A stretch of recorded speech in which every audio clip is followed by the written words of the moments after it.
눈에 띄는 부분은 외환시장의 움직임인데요. 지금 환율이 갑자기 급등하는 모습이 나타나면서 지금 5원 넘게 상승세가 나타나고 있다는 점 특징입니다. 지수는 코스피 지수는 또 소폭이지만 마이너스권이 유지가 되고 있는 구간이고요. 자, 여기서의 전략 종목으로 좀 찾아보도록 하겠습니다. 수평계 투자 노하우부터 2부 출발합니다.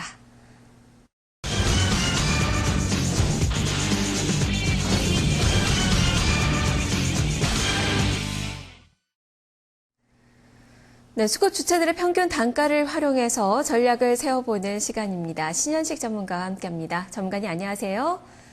예, 안녕하세요. 네, 수급 상황 좀 볼까요? 지금 현재 외국인 투자가들 1,700억 원 이상의 매도 물량이 출회가 되고 있고 기관은 또 사자의 관점이 유지가 되고 있는 구간인데요. 일단 외국인 투자가들의 매매 동향부터 좀 살펴보죠. 어떤 종목을 사고 팔고 있는지 평균 단가 분석을 해주시죠. 외국인들은 이제 한진해운을 좀 매수를 하고 있고요. 지금 현재 구간대에서 25만 9천 주 정도를 좀 매수를 하고 있습니다. 도이치 창구에서 좀 매수가 좀 들어오고 있는데요. 삼성 창구도 외국인이 국내에서 창구가 아닌가 이렇게 좀 생각이 되고요. 평균 단가는 13,300원대에 좀 매수가 좀 들어오고 있다라고 좀 보여집니다. 한진해운 같은 경우에는 단기적으로 봤을 때는 전고점 라인대인 13,600원까지는 좀 추가 상승 가능성이 높기 때문에 보유하는 전략이 좀 좋을 것 같고요. 그 다음에 이제 오늘 그 외국인들은, 코덱스 200을 좀, 140만 주 매도를 하고 있고요. 그 다음에 SK증권을 좀, 매도를 하고 있습니다. SK증권 같은 경우에는 CS 창구를 이용해서, 좀 매도가 좀 이루어지고 있다라고 좀 보여지고요. 예, 오늘 CS 창구에서 40만 주 가까이 좀 매도가 이루어지고 있는데, 평균 매도 단가는 1,100원 정도가 좀 되지 않나라고 좀 보여지고요. SK증권은 좀 매도 의견을 좀 드리도록 하겠습니다. 네, SK증권은 매도 의견을, 그리고 한진해운은 보유의 의견을 제시를 해주셨네요. 자, 그러면 기관 쪽에 매매 동향을 좀 볼까요? 오늘 기관 투자자들 1,488억 원가량의 매수세가 들어오고 있는데요. 투신권부터 좀 살펴보겠습니다. 오늘 투신은 141억 원 정도의 매도입니다. 종목별의 특징은 어떻습니까?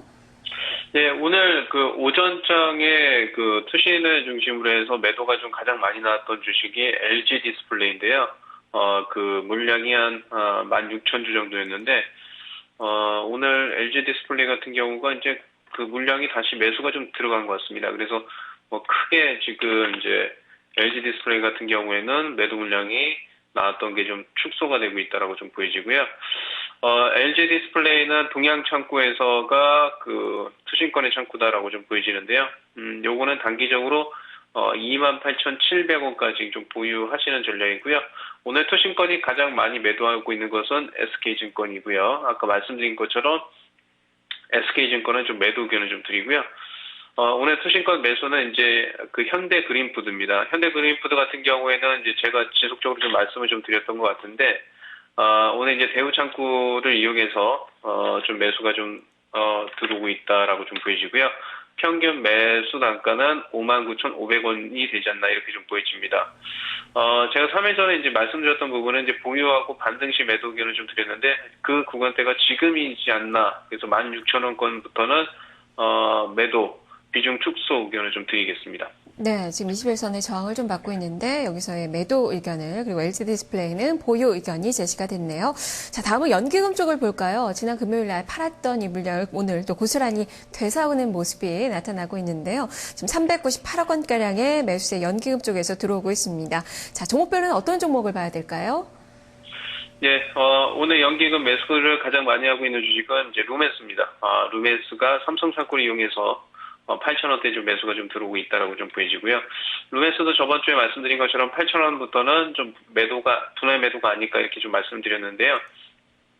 보유하신 분들은 일단은 이제 비중을 절반 정도 줄이시고 나머지는 8,200원 정도 그렇게 좀 보유하시는 게 좀 좋을 것 같고요. 8,000원이 오늘 투신권의 평균 매수 단가다라고 좀 보여집니다. 자, 그 다음에 이제 오늘 대한항공 같은 경우가 좀 매도가 좀 가장 많이 한다라고 좀 보여지는데요. 대한항공 같은 경우에는 45,200원대에, 그 삼성 창구를 이용해서 좀, 매도가 좀 나오고 있다라고 좀 보여지고요. 대한항공 같은 경우에는 일단은 추세 자체가 좀 꺾였고, 주가 자체가 좀 무겁기 때문에 하방은 44,000원까지 좀 열어두시고, 반등은 46,300원 정도. 그래서 앞으로 한 이틀 동안은 가격 조정이 좀 들어오지 않을까 이렇게 좀 보고 있습니다. 네.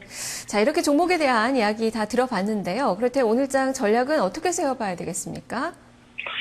최근의 흐름을 보시게 되면요. 그러니까 미국 시장이나 유럽 시장을 좀 보시면 안 될 것 같아요. 글로벌 시장 내에서 미국 시장 같은 경우에는 4분기 어닝 시즌입니다. 근데 이제 실적 자체가 금융주를 포함해서 양호한 흐름이 나타나고 있기 때문에 주가 흐름이 13,700포인트 이상권에서는 조정이 좀 나온다고 하더라도 점진적인 상승이 좀 이어질 수 있습니다. 그렇지만 이제 우리나라 시장 같은 경우에는 해외 시장이 오르게 되면 시초가만 좀 영향을 받는 경우가 상당히 많기 때문에 시가에 해외 시장이 올랐기 때문에 들어가기보다는 장중에 1970포인트, 볼리저 밴드 하단선 라인 때 1970포인트 내려오게 되면 그때부터 좀 매수를 해서 단기 트레이딩 전략이 좀 좋지 않을까라고 좀 보여지고요.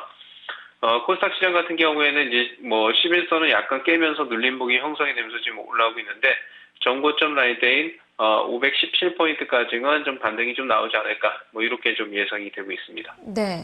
유가증권 시장은 1970선 정도에 오면 매수 전략으로 제시를 해주셨는데요. 어떤 종목군들 위주로 좀 들어가야 된다는 말씀이신가요? 지금 국가에서는 이제 많이 올라간 섹터들보다는 이제 많이 떨어진 섹터들을 좀 관심 있게 좀 보시면 될 것 같고요. 저번에 이제 자동차 업종들을 좀 말씀을 드렸는데, 다시 한번 자동차 업종이 전저점까지 좀 내려오게 되면 좀 관심 있게 좀 쳐다보는 것도 좋지 않을까 이렇게 좀 보여집니다. 네, 알겠습니다. 말씀 잘 들었습니다. 예, 감사합니다. 네.